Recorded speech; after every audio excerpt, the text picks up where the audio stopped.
ফিলিস্তিনে ইসরায়েলের চলমান হামলা দিন দিন ভয়াবহ রূপ নিচ্ছে। একের পর এক নিষ্ঠুর ও অমানবিক হামলায় গাজা উপত্যকা পরিণত হয়েছে ধ্বংসস্তূপে। খাদ্য, চিকিৎসা ও নিরাপত্তার অভাবে চরম মানবিক সংকটে পড়েছে লাখো মানুষ। প্রায় 1/3 মানুষ দিন পার করছে অনাহারে। ইসরায়েলের এমন মানবতাবিরোধী কর্মকাণ্ডের বিরুদ্ধে জাতিসংঘে স্পষ্ট অবস্থান নিয়েছে বাংলাদেশ। বিস্তারিত শিহাব ইসলামের ডেস্ক রিপোর্টে।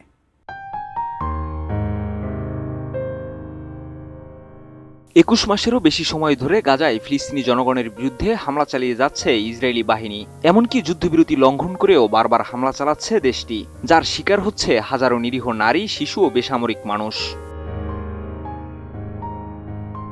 এই গণহত্যা ও মানবতা বিরোধী অপরাধের বিরুদ্ধে এবার সরব হয়েছে রাশিয়া, ফ্রান্স সহ বিশ্বের বহু প্রভাবশালী দেশ। তারা শান্তি প্রতিষ্ঠার আহ্বান জানিয়ে জাতিসংঘে জোরালো অবস্থান নিয়েছে। এছাড়া জাতিসংঘের মঞ্চে ফিলিস্তিনের ন্যায়সঙ্গত অধিকারের পক্ষে অটল সমর্থন জানিয়েছে বাংলাদেশও, যে দেশটি একসময় নিজেও দমনপীড়নের মধ্য দিয়ে অর্জন করেছে স্বাধীনতা। বিশ্বমানের থার্মিক্স রড, সালাম স্টিল থার্মিক্স, দেশের একমাত্র থার্মিক্স রড।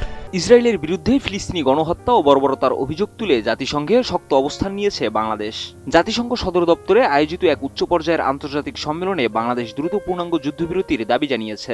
মঙ্গলবার নিউ ইয়র্কে জাতিসংঘ সদর দপ্তরে ফিলিস্তিন সংকটে শান্তিপূর্ণ সমাধান ও দ্বিরাষ্ট্রভিত্তিক সমাধান বাস্তবায়ন শীর্ষক 3 দিনব্যাপী আন্তর্জাতিক সম্মেলনে এ আহ্বান জানান পররাষ্ট্র উপদেষ্টা মোহাম্মদ তৌহিদ হোসেন।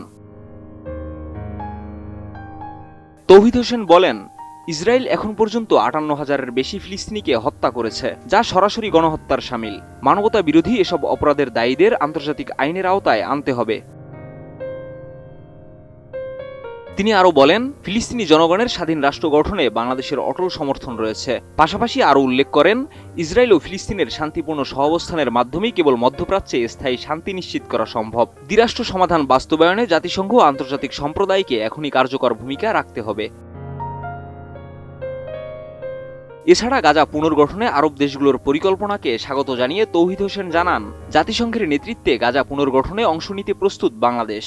এছাড়া জাতিসংঘের ত্রাণ কার্যক্রমে বাধা দেওয়ার যেকোনো অপচেষ্টা প্রতিহত করারও আহ্বান জানান তিনি। ফ্রান্স ও সৌদি আরবের যৌথ উদ্যোগে আয়োজিত এই সম্মেলনে অংশ নিচ্ছে 118টি দেশের প্রতিনিধি। ফিলিস্তিনি জনগণের অধিকার ও শান্তি প্রতিষ্ঠায় সম্মেলনটি বিশ্বব্যাপী দৃষ্টি আকর্ষণ করেছে। এছাড়া জাতিসংঘে ফিলিস্তিন ইস্যুতে বাংলাদেশের এই স্পষ্ট অবস্থান মানবতা এবং ন্যায়ের পক্ষে আন্তর্জাতিক অঙ্গনে নতুন বার্তা দিচ্ছে। শিহাব ইসলাম, এডিএন নিউজ।